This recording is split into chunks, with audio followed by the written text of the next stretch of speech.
Ladies and gentlemen, it is with great difficulty that I regret to inform you that once again, the French couldn't stay out of other people's lands. But in this episode, France's colonial legacy is accompanied by another colonial power whose sadistic acts of violence on the African continent have been buried in the pages of history. In the vast landscape of African resistance, two names resonate throughout the ages: Patrice Lumumba and Thomas Sankara. Their stories are not just tales of leadership, but of unyielding resistance against the forces of imperialism that sought to divide, conquer, and exploit the African continent. Lumumba and Sankara stood as towering figures, each in his own time, carrying the torch of liberation, lighting the path towards a future free from colonial chains. Let's take it back a bit.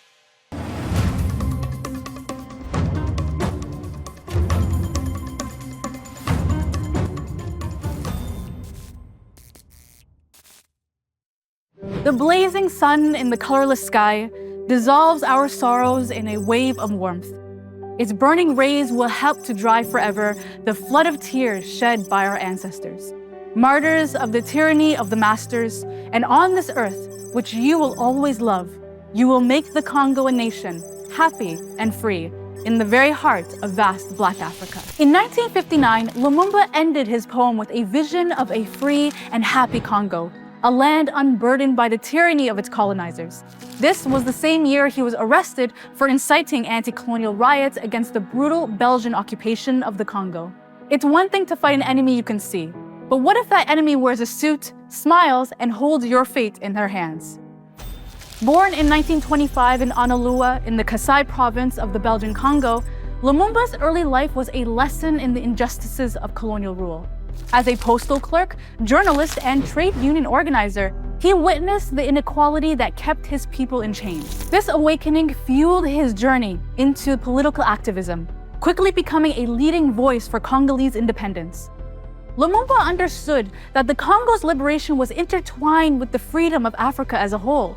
Co-founding the Congolese national movement in 1958, Lumumba advocated for unity, national sovereignty, and the rejection of tribalism.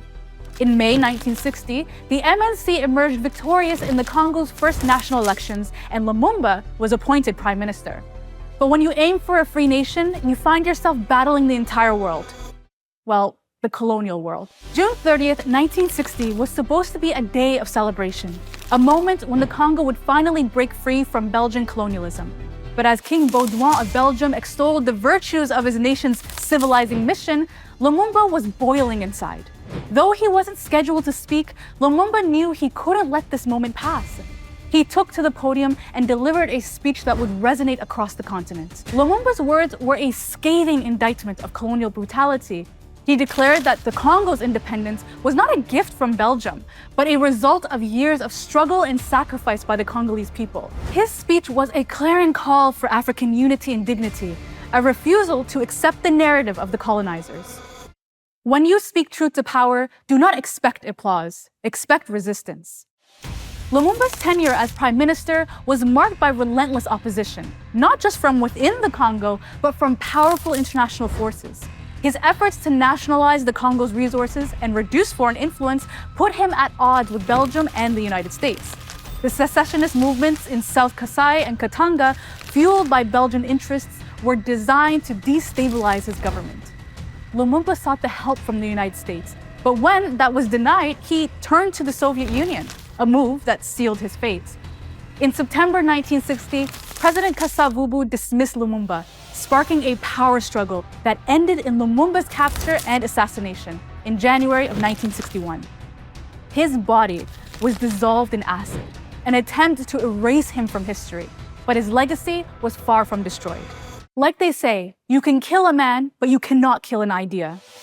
As Lumumba's light was extinguished, another flame of resistance was kindling in West Africa. Thomas Sankara, born in 1949 in the French Upper Volta, grew up with a sharp mind and an unyielding spirit. His journey from military academy to the presidency of Burkina Faso was marked by a deep commitment to anti-imperialism and revolutionary change. Sankara's revolutionary education began in Madagascar, where he witnessed a popular uprising that shaped his political ideology. In 1983, at the age of 33, he led a coup that brought him to power in Burkina Faso.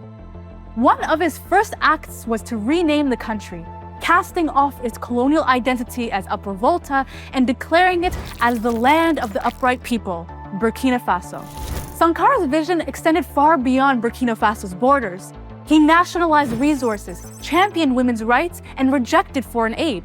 Sankara fervently called for African unity, urging the continent to reject continued exploitation by former colonial powers. His global awareness was clear when he boldly denounced the Zionist settler colonial project in Palestine, aligning Burkina Faso with anti-imperialist struggles worldwide. L'impérialisme, il est là-bas, en train d'écraser les peuples arabes, c'est le sionisme. L'impérialisme est partout. Et à travers sa culture qu'il répand, à travers ses fausses informations, il nous amène à penser comme lui. Il nous amène à nous soumettre à lui, à le suivre dans toutes ses manœuvres.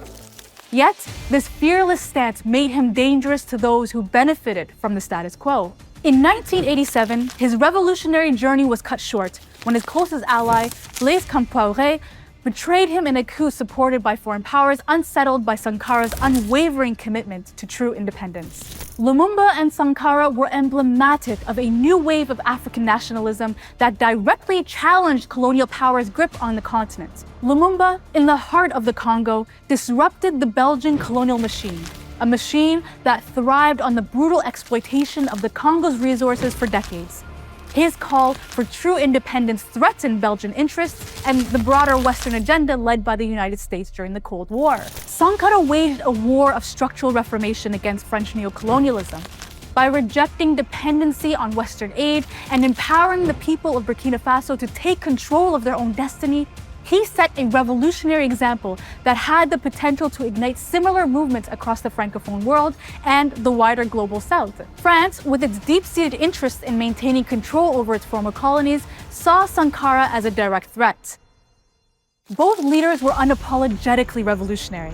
They didn't just resist colonial power, they openly defied it, calling out the hypocrisy of Western powers that preach democracy and human rights while propping up oppressive regimes in Africa.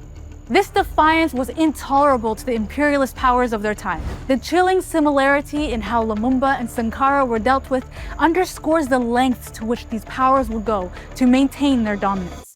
Lumumba was isolated and betrayed by those within his government who had been co-opted by foreign interests, leading to his brutal assassination. Sankara's fate was eerily similar, betrayed by his closest ally, Blaise Compaoré, in a coup that had the tacit support of France. Yet, the tragic stories of Lumumba and Sankara are also marked by the betrayals from within their own nations, betrayals that reflected the deep divisions sown by colonial powers. In the Congo, Joseph Mobutu, who had once served as Lumumba's army chief of staff, became an instrument of his downfall.